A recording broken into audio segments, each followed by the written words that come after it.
É difícil a gente se expor, é difícil a gente enxergar coisas que precisam ser mudadas na gente e ter coragem para falar e assumir a responsabilidade da mudança. Uma das minhas passagens favoritas da Bíblia se encontra em Gálatas 5:1, que fala sobre a liberdade, que foi para a liberdade que Cristo nos libertou e que nós não devemos mais nos sujeitar à servidão. E muitas vezes a gente leva essa servidão para a questão do pecado e realmente, através de Cristo, nós somos libertos dos pecados. Mas nesse contexto, se você voltar no capítulo 4 de Gálatas, você vai ver que Paulo estava falando sobre a lei, ou seja, sobre doutrinas, dogmas da época que estavam sendo cobrados. Ele está fazendo uma comparação entre o sistema religioso e a graça. Essa liberdade de escrita em Gálatas 5:1, ela é tão preciosa para mim, é meu versículo favorito da Bíblia, tanto que eu tatuei ele no meu corpo. Eu tenho uma bússola no antebraço e dentro dela tem essa referência bíblica de Gálatas 5:1. Mas eu me esqueci disso. Eu me esqueci dessa liberdade. Eu me esqueci que o meu relacionamento com Jesus, ele começou sem mediadores.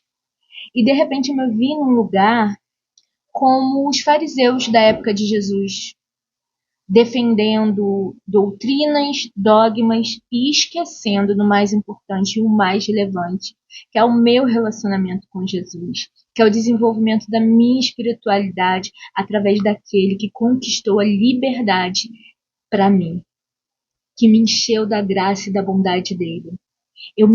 Eu me vi mais preocupada com processos e protocolos do que com aquilo que é realmente relevante. E isso me deu um nojo, me deu uma rejeição muito grande em relação a como eu estava vivendo e aplicando a espiritualidade.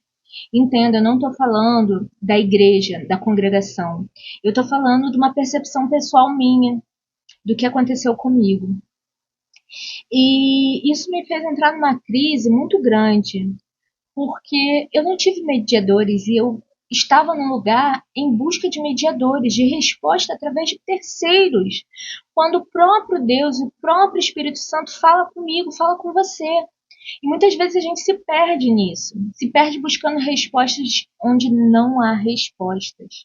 E aí, ele me deu um se liga, Deus me deu um se liga. E começou a me trazer à memória experiências vividas, palavras, profecias entregues para a minha vida, sonhos, revelações desses sonhos. E eu percebi que eu me transformei numa pessoa religiosa. E isso doeu. E eu estava agora, no final de 2024, montando meu quadro de sonhos.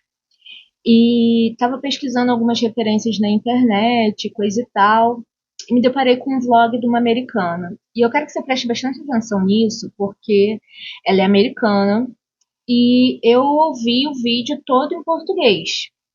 Por que esse detalhe é importante? Porque depois eu fui procurar o vídeo de novo e o vídeo não tinha legenda e nem era traduzido. Mas, gente, eu entendi tudo a primeira vez que eu ouvi. Lembra que eu estava pesquisando sobre o mapa dos sonhos. E realmente ela falou sobre isso no vlog, mas antes de entrar nesse assunto, ela estava compartilhando algumas experiências dela em relação à sua fé e espiritualidade. E eu me reconheci naquela mulher. E de repente ela usou uma frase que caiu certinho no lugar na minha alma onde eu estava buscando respostas. E a frase era a seguinte: que ela fez uma oração a Deus e pediu para ele trocar a mente religiosa dela por uma mente espiritual. Gente, quando eu ouvi isso, eu fiz essa mesma oração. Deus, troca a minha mente religiosa por uma mente espiritual. Porque eu já estive em um lugar onde a minha mente era espiritual. E eu fiquei tão presa nas questões administrativas, eu me esqueci. eu me esqueci do mais importante. É, é como aquele louvor, né, que está na moda recentemente, como Maria, que estava aos seus pés e disseste a ela, essa é a boa parte, que nunca será tirada. Eu esqueci de viver essa canção, de estar aos pés de Jesus. Eu estava tão focada em trabalhar para Ele que acabei esfriando o meu relacionamento com Ele.